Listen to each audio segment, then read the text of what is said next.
नमस्कार प्यारे बच्चों, कैसे हैं आप। आशा करती हूँ अच्छे होंगे। तो आज हम आपकी पाठ्य पुस्तक का अगला अध्याय करेंगे, एक कहानी यह भी। शुरू करने से पहले आपसे गुजारिश है कि मेरे चैनल को प्लीज़ सब्सक्राइब करें, दोस्तों के साथ शेयर करें और लास्ट में एक कमेंट ज़रूर लिखें कि आप कर्नाटका के किस पार्ट से मुझे देख रहे हैं, या अगर वर्ड में कहीं से देख रहे हैं तो आप वो भी लिखें, या आपको कुछ और मेरे से हेल्प चाहिए तो आप वो भी लिख सकते हैं। तो चलिए शुरू करते हैं। आपकी पाठ्य पुस्तक का यह अध्याय है चौथा या फोर्थ, एक कहानी यह भी। मनु भंडारी इसकी लेखिका हैं। सबसे पहले हम लेखिका का परिचय यानी इंट्रोडक्शन जान लेते हैं। मनु भंडारी का जन्म मध्य प्रदेश के भानपुर गांव में 1931 में हुआ। आपकी इंटर तक की शिक्षा अजमेर शहर में हुई। तो इंटर यानी उनका जो इंटर है वो हुआ है अजमेर, एक प्लेस का नाम है वहाँ पे। काशी हिंदू विश्वविद्यालय में से 1952 में हिंदी में एमए करने के बाद दिल्ली के मिराड़ा हाउस कॉलेज में अध्यापन कार्य करती रही। तो इन्होंने एमए जो है वो काशी हिंदू विश्वविद्यालय से किया और उसके बाद अध्यापन कार्य किया इस कॉलेज में। वहाँ से अवकाश प्राप्ति के बाद यानी रिटायर होने के बाद दिल्ली में ही रहकर स्वतंत्र लेखन करती रही, यानी राइटर बन गई। आपका विवाह प्रख्यात हिंदी साहित्यकार श्री राजेंद्र यादव के साथ हुआ। आपकी रचनाओं में स्त्री मन से जुड़ी अनुभूतियों की अभिव्यक्ति देखी जा सकती है। यानी ये एक लेखिका है और इन्होंने जो भी अपना लेखन कार्य किया है तो उसके अंदर एक औरत क्या महसूस करती है, उसके मन की बात, उसकी जो भावनाएं हैं उसकी अभिव्यक्ति की है इन्होंने। आपकी साहित्यिक उपलब्धियों के लिए अनेक पुरस्कार प्राप्त हो चुके हैं, जिसमें भारतीय भाषा परिषद, कोलकाता, राजस्थान साहित्य संगीत नाटक अकादमी, उत्तर प्रदेश हिंदी संस्थान के पुरस्कारों के अलावा हिंदी अकादमी का शिखर सम्मान भी शामिल है। तो इन्हें बहुत सारे प्राइजेस भी मिले हैं। आपकी रचनाएं यानी इन्होंने क्या क्या लिखा है, कहानी संग्रह यानी स्टोरीज के अंदर मैं हार गई, एक प्लेट सैलाब, यही सच है, त्रिशंकु, मेरी प्रिय कहानियाँ, तीन निगाहों की एक तस्वीर आदि। और इनके उपन्यास यानी नॉवल हैं आपका बंटी, महाभोज, एक इंच मुस्कान, स्वामी आदि। एक कहानी यह भी आत्मकथा यानी बायोग्राफी है में आपने उन व्यक्तियों और घटनाओं के बारे में लिखा है जो आपके व्यक्तित्व और साहित्यिक जीवन पर प्रभाव डालते हैं। घर का वातावरण, माता पिता के स्वभाव, भाई बहन एवं सहेलियों के साथ खेलकूद, प्राध्यापिका शीला अग्रवाल का प्रभाव, 1946 से 47 में स्वतंत्रता आंदोलन में सक्रिय भूमिका संबंधित घटनाओं को मनु भंडारी जी ने इस आत्मकथा में सुंदर ढंग से प्रस्तुत किया है। तो ये इनकी एक ऑटोबायोग्राफी का पार्ट है। व्यक्तित्व निर्माण में परिवार के सदस्यों और गुरुजनों की अहम भूमिका को उजागर करने के उद्देश्य से इस आत्मकथा का चयन किया है। यानी आपका जो व्यक्तित्व है, इंडिविजुअल कैरेक्टर है आपका, उसको बनाने के अंदर आपके घर के लोगों का और आपके जो टीचर्स हैं उनकी भूमिका बहुत ज़्यादा इम्पॉर्टेंट होती है। और वो इम्पॉर्टेंट कैसे होती है उसका भान कराने के लिए आपको ये लेसन दिया गया है। तो शुरू करेंगे। जन्मी तो मध्य प्रदेश के भानपुर गांव में थी, यानी इनका बर्थ तो एमपी स्टेट के अंदर भानपुर गांव में हुआ था, लेकिन मेरी यादों का सिलसिला शुरू होता है अजमेर के ब्रह्मपुरी मोहल्ले के उस 2 मंजिला मकान से जिसकी ऊपरी मंजिल में पिताजी का साम्राज्य था।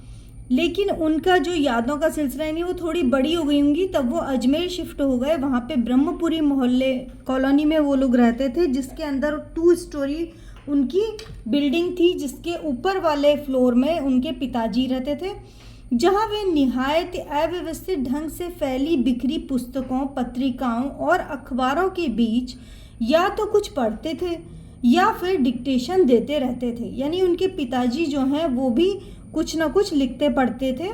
नीचे हम सब भाई बहनों के साथ हमारी बेपढ़ी लिखी व्यक्तित्व विहीन माँ, सवेरे से शाम तक हम सबकी इच्छाओं और पिताजी की आज्ञाओं का पालन करने के लिए सदैव तत्पर रहती। यानी उनकी माँ जो है वो पढ़ी लिखी नहीं थी, लेकिन फिर भी वो अपने परिवार के सभी सदस्यों की जो इच्छाएं और उनके पति जो उन्हें आज्ञा देते थे वो सभी का पालन वो करती थी। अजमेर से पहले पिताजी इंदौर में थे, जहां उनकी बड़ी प्रतिष्ठा और सम्मान था। यानी वो बहुत ही अधिक फेमस थे और लोग उन्हें बहुत रेस्पेक्ट करते थे। कांग्रेस के साथ साथ वे समाज सुधार के कामों से भी जुड़े थे, यानी सोशल वर्कर भी थे और कांग्रेस उन्होंने पार्टी पॉलिटिकली ज्वाइन की हुई थी। शिक्षा में वे केवल उपदेश ही नहीं देते थे, बल्कि उन दिनों 8-8, 10-10 विद्यार्थियों को अपने घर में रखकर पढ़ाया, जिनमें से कई तो बाद में ऊंचे ऊंचे ओहदों पर पहुंचे। तो इनके पिताजी जो हैं वो केवल अच्छाई का पाठ नहीं करते थे, उपदेश नहीं दिया करते थे, लेकिन वो ऐसे सोशल वर्क के काम भी करते थे जिसके अंदर उन्होंने 8-10 विद्यार्थियों को अपने घर में रखकर पढ़ाया भी था। ये उनकी खुशहाली के दिन थे और उन दिनों उनकी दरिया दिली के चर्चे भी कम नहीं थे। यानी दरिया दिल यानी बहुत ही वो हर किसी की मदद के लिए हमेशा तत्पर रहते थे। वे बेहद कोमल और संवेदनशील यानी इमोशनल व्यक्ति थे, तो दूसरी ओर बेहद क्रोधी और अहमवादी, यानी उनके अंदर ईगो भी बहुत था और उनको बहुत जल्दी गुस्सा भी आ जाता था। पर यह सब तो मैंने केवल सुना, देखा तब तो इन गुणों के भग्नावशेषों को ढोते पिता थे। तो उनके पिताजी जो हैं कभी बहुत ही फेमस थे, सोशल वर्क भी बहुत ज़्यादा करते थे। उस समय उनके पास शायद पैसों की भी कोई कमी नहीं थी, इसीलिए लेखिका कह रही है कि उन्होंने जब इन गुणों को देखा तो वो गुण थोड़े से ही शेष थे, यानी शायद वो फाइनेंशियली उतने स्ट्रांग नहीं थे। एक बहुत बड़े आर्थिक झटके के कारण वे इंदौर से अजमेर आ गए थे, जहाँ उन्होंने अपने अकेले के बलबूते और हौसले से हिंदी अंग्रेजी शब्दकोश यानी कि डिक्शनरी के अधूरे काम को आगे बढ़ाना शुरू किया। तो अपनी तरह का पहला और अकेला शब्दकोश था। इसने उन्हें यश और प्रतिष्ठा तो बहुत दी, पर अर्थ नहीं दिया, यानी पैसे कुछ नहीं मिले उसको पब्लिश करके। शायद गिरती आर्थिक स्थिति ने ही उनके व्यक्तित्व के सारे सकारात्मक पहलुओं को निचोड़ना शुरू कर दिया था। सिकुड़ती आर्थिक स्थिति के कारण और अधिक विस्फारित उनका अहम उन्हें इस बात की अनुमति नहीं देता था कि वे कम से कम अपने बच्चों को तो अपनी आर्थिक विविधता का भागीदार बनाएं। यानी उनके पिता के पास कभी बहुत अधिक पैसा था तो वो सभी की बहुत ज़्यादा हेल्प करते थे, लेकिन अब स्थिति ऐसी हो गई है कि उनके पास खुद के पास पैसों की कमी हो गई है, लेकिन फिर भी वो इतने ज़्यादा उनके अंदर सेल्फ रिस्पेक्ट कहेंगे उसको या क्या कहेंगे कि उन्होंने अपने बच्चों तक को अपनी आर्थिक स्थिति की यानी पैसों की उन्हें बहुत कमी है वो उन्होंने नहीं बताया। नवाबी आदतें, अधूरी महत्वाकांक्षाएं, हमेशा शीर्ष पर रहने के बाद हाशिए तक सरकते चले जाने की यातना क्रोध बनकर हमेशा माँ को कपाती थरथराती रहती।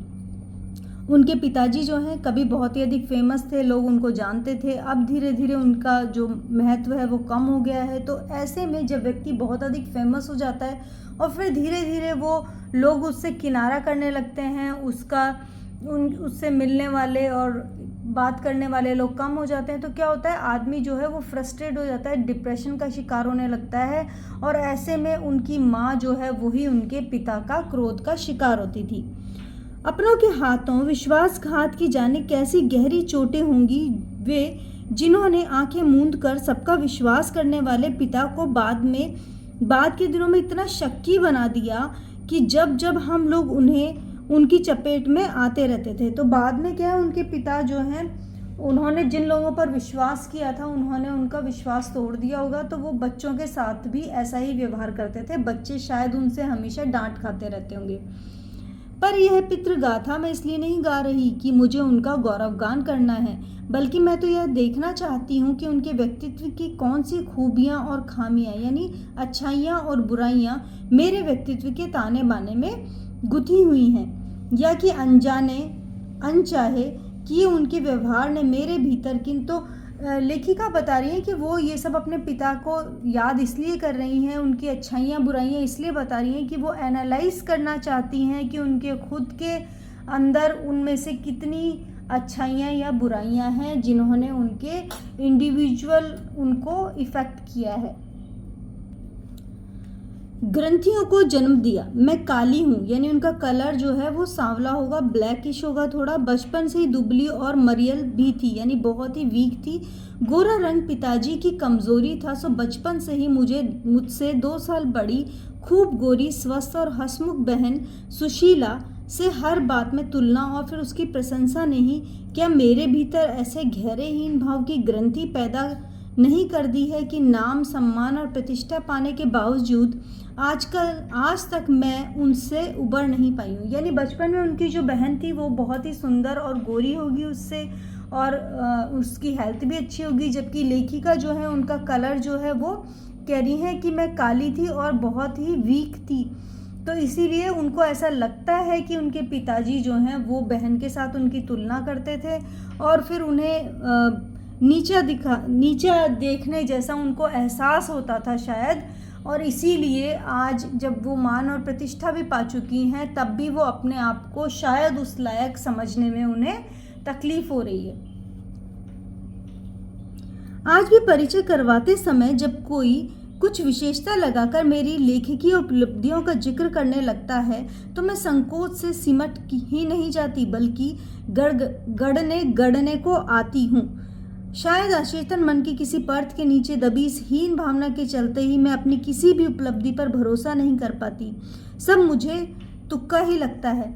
तो लेखिका जो है वो बहुत ही अधिक फेमस हो चुकी है, लेकिन अब भी उन्हें उनके पिता जो है जिस तरह से उनकी तुलना करते थे, या आपके आसपास भी आप देखेंगे आपके कुछ रिलेटिव्स होते हैं, कुछ फ्रेंड्स होते हैं जो आपके अंदर कुछ भी फिजिकली जो कुछ कमी है उसको वो लोग इतना ज़्यादा बढ़ाते हैं और आप भी उसकी वजह से अपने आप को नीचा समझने लगते हैं। तो ऐसा ना करें।